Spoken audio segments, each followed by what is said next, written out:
വാഹനാപകടത്തിൽ ജീവിതം തന്നെ ഒരു വലിയ ചോദ്യചിഹ്നമായി നിസ്സഹായാവസ്ഥയിൽ നിൽക്കേണ്ടി വന്ന ഒരാളുണ്ട് തളിപ്പറമ്പ് മാന്തംകുണ്ടിൽ.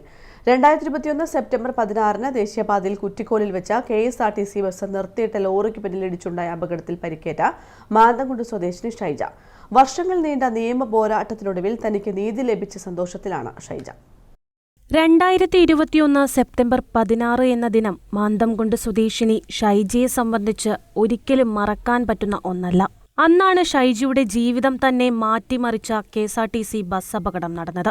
2021 സെപ്റ്റംബർ 16-ന് ഷൈജ സഞ്ചരിച്ച KSRTC ബസ് ദേശീയപാതയിൽ കുറ്റിക്കോലിൽ വെച്ച് നിർത്തിയിട്ട ലോറിക്ക് ഇടിക്കുകയായിരുന്നു. അപകടത്തിൽ ഷൈജയടക്കം 12 പേർക്ക് ഗുരുതരമായ പരിക്കുപറ്റി. 24% അംഗവൈകല്യം സംഭവിച്ച ഷൈജയുടെ ജീവിതം പിന്നീട് ആശുപത്രി കിടക്കകളിലായിരുന്നു. തയ്യലായിരുന്നു ഉപജീവനമാർഗം. എന്നാൽ അപകടത്തിന് ശേഷം വാക്കിംഗ് സ്റ്റിക്ക് ഇല്ലാതെ നടക്കാൻ കൂടി കഴിയാത്ത ഷൈജയ്ക്ക് ജീവിതം എന്നത് വലിയൊരു ചോദ്യചിഹ്നമായി മുന്നിൽ നിന്നു.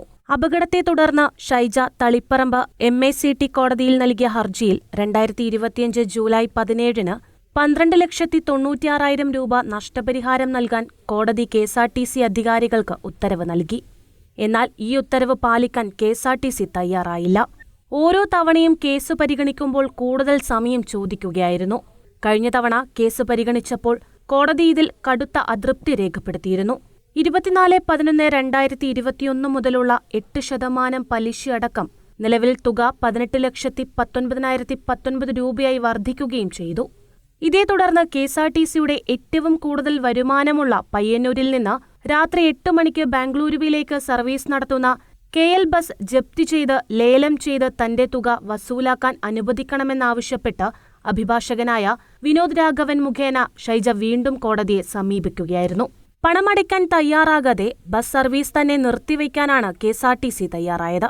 ബസ് ജപ്തി ചെയ്ത് ലേലത്തിന് വച്ച് തുക ഈടാക്കാൻ കോടതി അനുവാദം നൽകി. കോടതി വിധിയിൽ സന്തോഷമുണ്ടെങ്കിലും തന്റെ 2 മക്കളെയും കൊണ്ട് അനുഭവിച്ച യാതനകളെക്കുറിച്ച് ഓർക്കുമ്പോൾ കണ്ണു നിറയാതെ പറയാൻ സാധിക്കുന്നില്ല. 16/9/2021 രാവിലെ 5:30 കണ്ണൂരിൽ നിന്ന് ഞാൻ വരുന്ന ബസ് KSRTC ബസ് ഞാനും മോളും കൂടെ ഹോസ്പിറ്റലിൽ വരുത്താണ്. മോള് ഭിന്നശേഷിയിലെ കുട്ടിയാണ്. അതുപോലെ തന്നെ ഫിക്സിൻ്റെ കംപ്ലൈൻ്റ് ഉണ്ട്, സോഡിയത്തിൻ്റെ പ്രശ്നമുണ്ട്, മാനസിക പ്രശ്നങ്ങളെല്ലാം ഉള്ള കുട്ടിയാണ്. അവിടെ ഓരോ മാസത്തിൽ പിന്നെ ഗുളിക ഫ്രീ ആയിട്ട് ഓരോ മാസവും ഗുളിക ഫ്രീ ആയിട്ട് കിട്ടുമായിരുന്നു. അപ്പോൾ അതുകൊണ്ട് ഇവളെ അവിടെ കാണിച്ചിട്ട് വരുത്താണ് ഈ ആക്സിഡൻ്റായി സംഭവിച്ചിട്ടുള്ളത്. തിരുവനന്തപുരത്ത് നിന്ന് ആ ഡോക്ടറെ കണ്ട് ഡോക്ടർ പറഞ്ഞ് പേടിക്കാനൊന്നുമില്ല, നമുക്ക് ഓപ്പറേഷൻ ചെയ്യാം, കുറച്ച് വെയിറ്റ് ചെയ്യണം എന്ന് പറഞ്ഞാൽ അങ്ങനെ വെയിറ്റ് ചെയ്തു, ഓപ്പറേഷൻ ചെയ്തു. പക്ഷെ അത് ഓപ്പറേഷന് പൂർത്തിയാക്കാൻ പറ്റിയിട്ടില്ല. ഇല്ല, ഇതുവരെ ആരും വന്ന് അന്വേഷിക്കുകയോ വിളിക്കുകയോ ഒന്നും ചെയ്തിട്ടില്ല. അങ്ങനെയാണ് നമ്മൾ കേസിലേക്ക് പോയത്. ഇപ്പോൾ വിധി വന്നിട്ടുണ്ട്, നമുക്ക് അനുകൂലമായിട്ട് വിധി വന്നിട്ടുണ്ട്, അതിൽ സന്തോഷമുണ്ട്. ഷൈജയുടെ പിതാവ് റിട്ടയർഡ് സർക്കാർ ജീവനക്കാരനായതുകൊണ്ട് തന്നെ കിട്ടുന്ന പെൻഷനെ ആശ്രയിച്ചായിരുന്നു ഈ കുടുംബം കഴിഞ്ഞിരുന്നത്.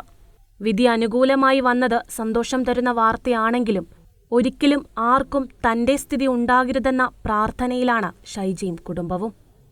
News bureau, Taliparamba.